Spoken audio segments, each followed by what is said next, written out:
I try things even when I'm completely petrified and completely insecure about whether I can do it. But I just keep on trying. First, she fainted at church at age 7. Then she had to learn to take charge.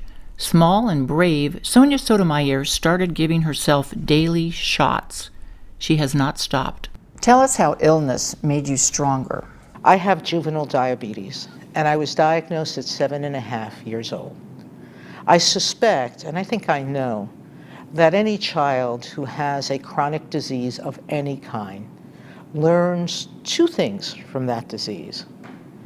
Discipline, because you have to become disciplined in taking care of yourself in order to survive, and creativity.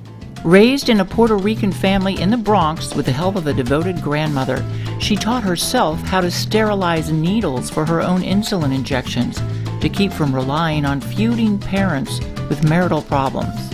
My mom and dad had their challenges. My dad, as I describe in my book, was an alcoholic, and his drinking created a great deal of friction in our home. He and my mom argued a lot. My grandmother was my haven of safety, and so I loved going to see her. I knew that my grandmother couldn't give me a shot, and if I wanted to stay with her, I needed to do it myself. Her father died when she was 9. I watched my mother for a year be deeply, deeply depressed, and I was actually very worried about losing her too. And when she finally came out of her depression, I was relieved. And that started a new road in our lives. A road that led Sonia Sotomayor to becoming a great student. She gave me something very, very important. She taught me the value of education. For my mother, education came before everything else in her and our lives. She scrimped and saved to send us to Catholic school, my brother and I, because it was better than the local public schools in the poor neighborhood I was growing up in. She saved to buy an Encyclopedia Britannica for us. We were the only kids in the projects that had books that were so rich with information. I remember sitting and opening up a book.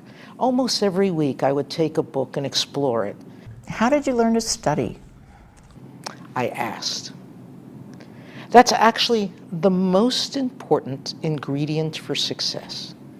When you don't know something, ask someone who does how to do it.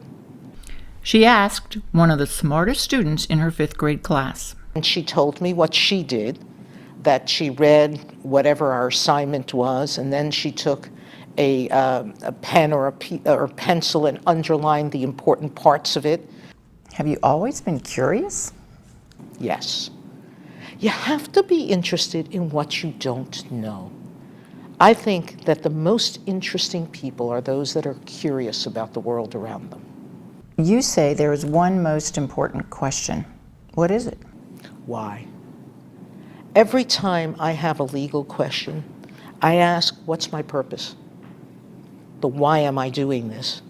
Once I've identified the purpose, I then ask myself, so how do I do it? And once I've asked, how do I do it? The third question is there a better way to do it? And now Justice Sotomayor is inspiring others by making history. Her best-selling memoir is highly acclaimed as candid and compelling. She is the first Hispanic justice to serve on the Supreme Court. What is it like for her to wear that mantle?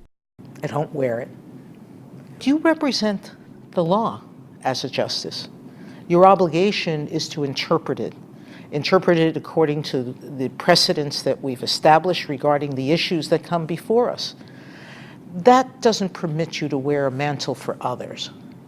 What it feels like, however, for me, is very gratifying to know that there are a group of people, Hispanics, who otherwise felt alienated from the court, from any connection to it as a government institution, who now look at my presence there as an inspiration for themselves and their children. And if that's a mantle, that's a nice mantle to wear.